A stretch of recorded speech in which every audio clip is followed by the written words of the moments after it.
Okay, ladies and gentlemen, today we're going to take a look at Hellenic versus Hellenistic cultures. Hellenic is referring to classical Greece, and Hellenistic is really one of our first examples this year of cultural diffusion. And we'll talk about the definition of Hellenistic as we move on in this PowerPoint. So let's first focus just on Hellenic, because we actually have not talked too much about Greek or classical Greek culture just yet. So let's move on to the next slide.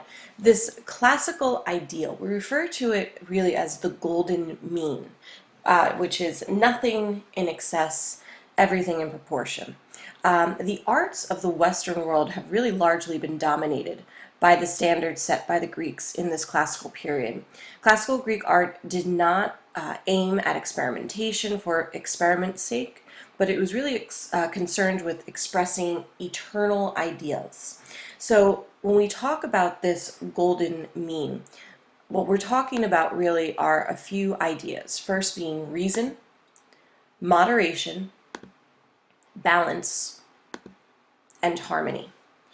See, these classical ideas ideals based on these four concepts, this was going to be present in all of Greek art, architecture, and we'll take a look at an example in a moment where you can see these four ideals illustrated.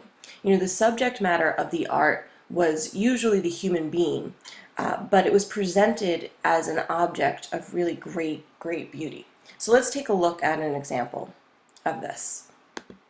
Right, the Parthenon. In architecture, the most important form was the temple, which was dedicated to a god or a goddess. At the center of the temple, the Greek temples, were these walled rooms that housed both the statues of the deities and treasuries in which gifts to the gods and the goddesses were safeguarded. These central rooms were surrounded, however, by a screen of columns that made Greek temples open structures rather than closed ones. The columns were originally made of wood, actually, but then later on, in around the 5th century BC, marble actually began to be used. So this particular temple is really considered to be one of the finest examples of Greek classical architecture, and it was built in the 5th century in Athens. It's the most famous building that's on the Acropolis, and it's regarded as the greatest example of classical Greek culture or temples.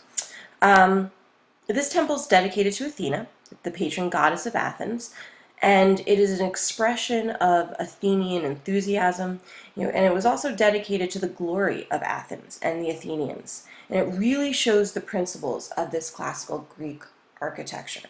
So I'd like you to pause this video for a moment, and I'd like you to take a look at these three angles of the Parthenon, and I'd like you to refer back to your notes regarding the golden mean and just write me a few sentences explaining how the Parthenon is really this greatest example of classical Greek culture and architecture.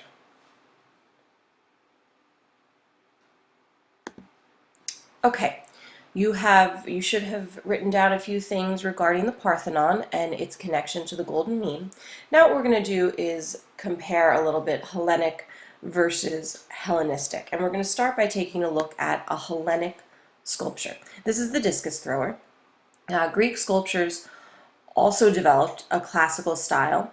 Statues of males nude was the favorite subject of Greek sculptures, and it shows a relaxed attitude. Their faces were usually self-assured, their bodies were flexible, very muscular. Mainly this was because we were bringing honor to the gods. You were trying to portray this perfect human form. Right? These figures possessed natural features that made them very lifelike. So Greek sculptures did not seek to achieve realism, though. Right? However, they wanted to actually portray this standard of the ideal beauty.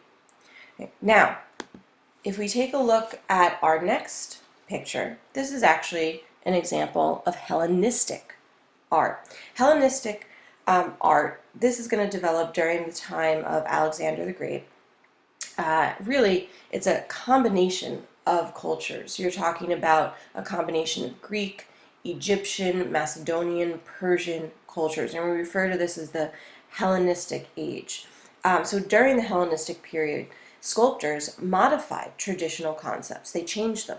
So rather than trying to portray perfection, Hellenistic sculptures often portrayed individuals in everyday life.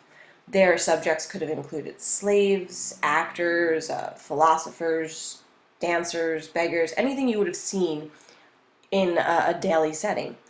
Hellenistic sculptures were realistic. They focused on the subject matter, the subject's inner emotions rather than outward beauty. You would usually see them in these active or very dramatic poses, and there was also a sense of freedom, of movement in these Hellenistic sculptures, very different from the classical version or the Hellenic version. This is actually called the Veiled Masked Dancer. It's a bronze statuette. It's about 8 inches high. And the sculpture and the date actually are completely, the sculptor, the person who made it, and the date are completely unknown. We really don't know who made this statue. But you can see this sense of naturalism and this sense of movement in this particular piece of art. So what I'd like you to do now is take a few moments, again in your notebooks, and I'd like you to compare the differences that you see in these two statues. Write them down, and tomorrow when we return to class, this is the image we're going to start with, and I'd like you to be able to tell me what makes this Hellenic statue, or the discus thrower, a great example of classical Greek art, and what makes this veiled masked dancer a great example of Hellenistic art. All right, that's all for tonight.